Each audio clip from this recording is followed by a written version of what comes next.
Farming is one of the oldest professions in the world. Though what's been grown and the tools that have been used have changed many times throughout the last few millennia, the job itself has remained a vital part of any civilization. Some professions, however, are not so lucky. Through changing needs, innovations in technology, or simply differing interests across generations, certain jobs have faded into obscurity. So whether you need to wake up early, take care of some pesky rodents, or simply need some entertainment, we'll see how it was done back in the day as we learn something new. To start us off, we're going to take a peek into the early mornings of those living through the 1800s and early 1900s. The year 1800 saw the Industrial Revolution in full swing. Factories were popping up in every major city, companies were becoming more efficient and wanted to make full use of the throngs of people flocking from their family farms to work in the big cities. And the workday became longer, and people often had to wake up extremely early in order to get to the factory by the beginning of their shifts. Now, today you might set an alarm on your clock or on your phone to make sure that you don't oversleep, but most were not so lucky back in the day. While mechanical alarm clocks had already been invented, they were rare, expensive, and often unreliable. And so, a new profession was born, the human alarm clock, called Knockerupper. These Knockeruppers would wake up at around 3 a.m. to make their way around town to wake up all of their customers at the time they had requested. Some would use long sticks made of bamboo to knock on the windows of the bedrooms at the upper floors until the client signaled they were awake, while it wasn't uncommon for others to use pea shooters. The profession was actually quite popular, with many early risers taking on the role.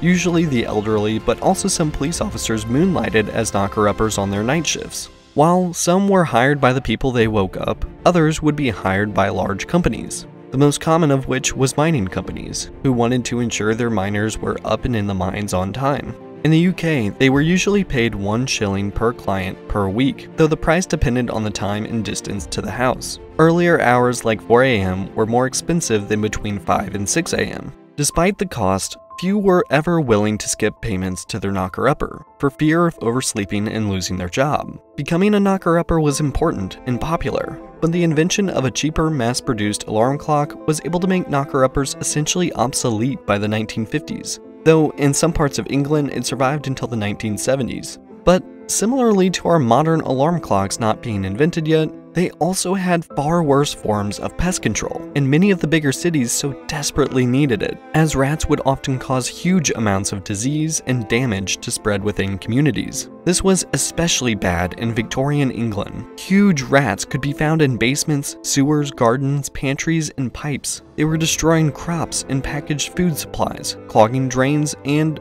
of course, allowing disease to run rampant. A female rat only needed around 22 days to give birth to a litter, so left unchecked, this could easily overwhelm whole cities. So the British government decided to make a deal. They would pay rat catchers for every rat they killed and brought in. If someone could catch more than 5,000 in a year, which adds up to about 13 per day, they could even earn special privileges.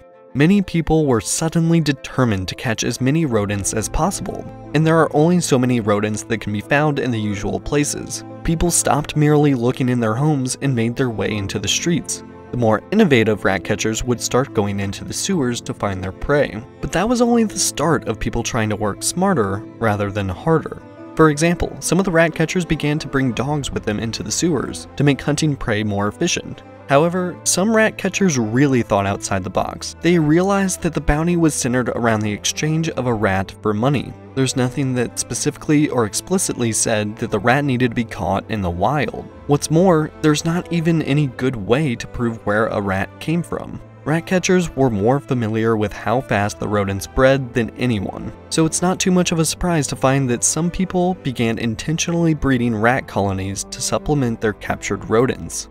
One of the best and most successful at innovating the rat-catching industry was a tenacious man named Jack Black, who would go on to earn titles such as Supreme Rat Catcher and Rat and Mole Destroyer to Her Majesty.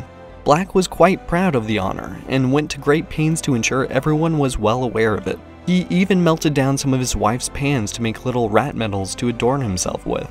Black was an undeniably talented rat catcher, but he also had a clear knack for animals in general. As with many of his peers, Black bred his own rat colonies to boost his numbers, but he took it a step further than most other rat catchers. Black engaged with some early animal husbandry and was able to essentially create early forms of specific breeds of rats. He would sell some of his finer breeds to the high-class English society. It's rumored that he even bred rats for Queen Victoria. But as time went on, those who had gone out with rifles to hunt for rats were replaced with traps and poisons, leading to the government to do away with their program as the problem got under control. But it wasn't all work back in the day.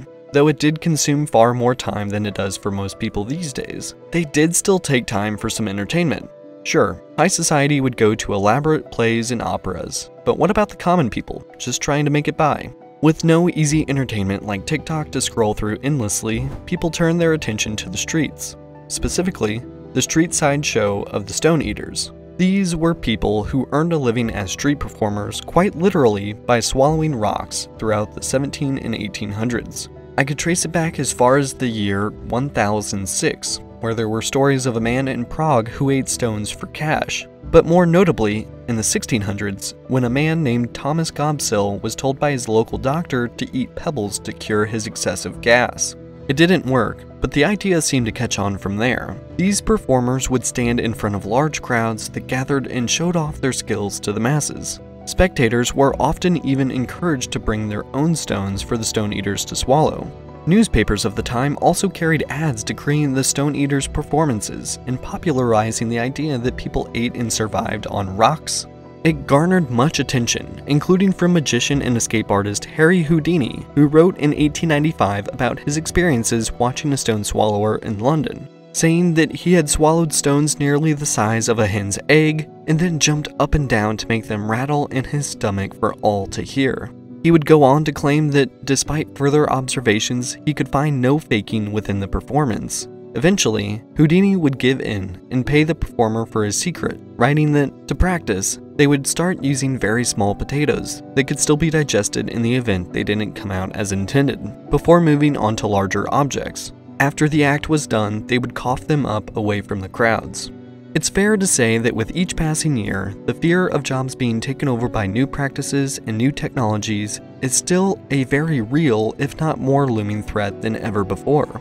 But as humanity has pushed forward up the technology tree, they've led to more jobs and a better quality of life for society as a whole.